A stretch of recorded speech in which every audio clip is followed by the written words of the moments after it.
ಪ್ರಜ್ವಲ್ ರೇವಣ್ಣ ಮಾಜಿ ಪ್ರಧಾನಿ ಎಚ್.ಡಿ. ದೇವೇಗೌಡ ಅವರ ಮೊಮ್ಮಗ, ಎಚ್.ಡಿ. ರೇವಣ್ಣ ಅವರ ಮಗ. ಜೈಲಿನಲ್ಲಿದ್ದುಕೊಂಡೇ ಬೃಹತ್ ಕಮರ್ಷಿಯಲ್ ಕಾಂಪ್ಲೆಕ್ಸ್ ನಿರ್ಮಾಣಕ್ಕೆ ಮುಂದಾದ ಪ್ರಜ್ವಲ್ ರೇವಣ್ಣ ಬೆಂಗಳೂರು ಹೊರವಲಯ ನೆಲಮಂಗಲದಲ್ಲಿ 10 ಎಕರೆ ಭೂಮಿಯ ಕನ್ವರ್ಷನ್ಗೆ, ಭೂ ಪರಿವರ್ತನೆಗೆ ಅರ್ಜಿಯನ್ನು ಸಲ್ಲಿಸಿದ್ದಾರೆ. ನೆಲಮಂಗಲದ ಬಾವಿಕೆರೆ ಸುತ್ತಮುತ್ತ ಯಾವುದೇ ಸಮುಚ್ಚಯ ಇಲ್ಲ. ಪ್ರಜ್ವಲ್ ಕಮರ್ಷಿಯಲ್ ಕಾಂಪ್ಲೆಕ್ಸ್ನಿಂದ ಸ್ಥಳೀಯ ಉದ್ಯಮಿಗಳಿಗೆ ಅನುಕೂಲವಾಗಲಿದೆ. ಪ್ರಜ್ವಲ್ ರೇವಣ್ಣ ಕಮರ್ಷಿಯಲ್ ಕಾಂಪ್ಲೆಕ್ಸ್ನಿಂದ ಸಾರ್ವಜನಿಕರಿಗೆ ಅನುಕೂಲವಾಗಲಿದೆ. ಪ್ರಜ್ವಲ್ ಕಮರ್ಷಿಯಲ್ ಕಾಂಪ್ಲೆಕ್ಸ್ನಿಂದ ನಿರುದ್ಯೋಗಿಗಳಿಗೆ ಉದ್ಯೋಗ ಸಿಗಲಿದೆ.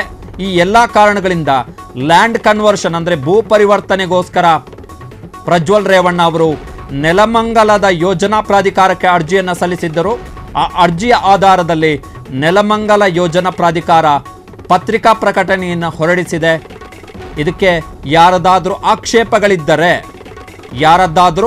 ಆಕ್ಷೇಪಗಳಿದ್ದರೆ 15 ದಿನದ ಒಳಗಾಗಿ ನಿಮ್ಮ ಆಕ್ಷೇಪಣೆಗಳನ್ನು ನೆಲಮಂಗಲ ಯೋಜನಾ ಪ್ರಾಧಿಕಾರಕ್ಕೆ ಸಲ್ಲಿಕೆ ಮಾಡಬೇಕು. 15 ದಿನಗಳ ಬಳಿಕ ಸಲ್ಲಿಕೆ ಆಗುವಂತಹ ಆಕ್ಷೇಪಣೆಗಳನ್ನು ನಾವು ಪರಿಗಣಿಸಲ್ಲ ಅಂಥೇಳಿ ಯೋಜನಾ ಪ್ರಾಧಿಕಾರ ಹೇಳಿರುವಂಥದ್ದು. ಸುಮಾರು 10 ಎಕರೆ. ಮಾಹಿತಿಗಳ ಪ್ರಕಾರ ಮಾಜಿ ಮುಖ್ಯಮಂತ್ರಿ ಎಚ್.ಡಿ. ಕುಮಾರಸ್ವಾಮಿ ಅವರ ನೇತೃತ್ವದಲ್ಲಿ 2023ರ ವಿಧಾನಸಭಾ ಚುನಾವಣೆಗೆ JDS ತನ್ನ ಆರಂಭಿಕ ಸಿದ್ಧತೆಯನ್ನು ಮಾಡಿಕೊಂಡಿದ್ದು ಜಲಧಾರೆ ಕಾರ್ಯಕ್ರಮದ ಮುಖಾಂತರ. ಅಂತಹ ಜಲಧಾರೆ ಕಾರ್ಯಕ್ರಮದ ಪ್ರಮುಖ ಸಮಾವೇಶವೊಂದು ನೆಲಮಂಗಲದ ಇದೇ 10 ಎಕರೆ ಭೂಮಿಯಲ್ಲಿ ನಡೆದಿತ್ತು. ಸೊ ಆ ಭೂಮಿಗೆ ಈಗ ಕಮರ್ಷಿಯಲ್ ಕಾಂಪ್ಲೆಕ್ಸ್ನ ಸೌಭಾಗ್ಯ ಬಂದೊದಗಿದೆ.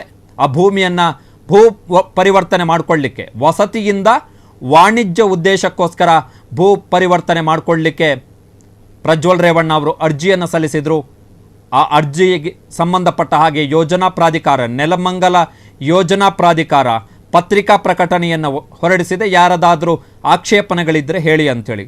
ವಿಚಿತ್ರ ಏನು ಅಂತ ಹೇಳಿದ್ರೆ, ಮಾನ್ಯ ಮಾಜಿ ಪ್ರಧಾನಿ ಎಚ್.ಡಿ. ದೇವೇಗೌಡ ಅವರ ಮೊಮ್ಮಗ, ಮಾನ್ಯ ಮಾಜಿ ಸಚಿವ ಹೊಳೆನರಸೀಪುರದ ಶಾಸಕ ಎಚ್.ಡಿ. ರೇವಣ್ಣ ಅವರ ಮಗ ಪ್ರಜ್ವಲ್ ರೇವಣ್ಣ, ಮಾಜಿ ಸಂಸದರು ಕಳೆದ 1 ವರ್ಷಗಳಿಂದ ಪರಪ್ಪನ ಅಗ್ರಹಾರ ಜೈಲಿನಲ್ಲಿದ್ದಾರೆ.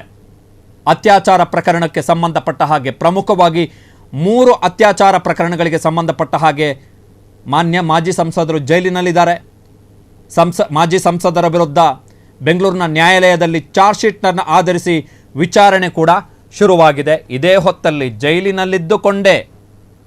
ಜೈಲಿನಲ್ಲಿದ್ದುಕೊಂಡೇ ಕಮರ್ಷಿಯಲ್ ಕಾಂಪ್ಲೆಕ್ಸ್ ನಿರ್ಮಾಣಕ್ಕಾಗಿ ಸಿದ್ಧತೆಯನ್ನು ಶುರು ಮಾಡಿದ್ದಾರೆ ಪ್ರಜ್ವಲ್ ರೇವಣ್ಣ.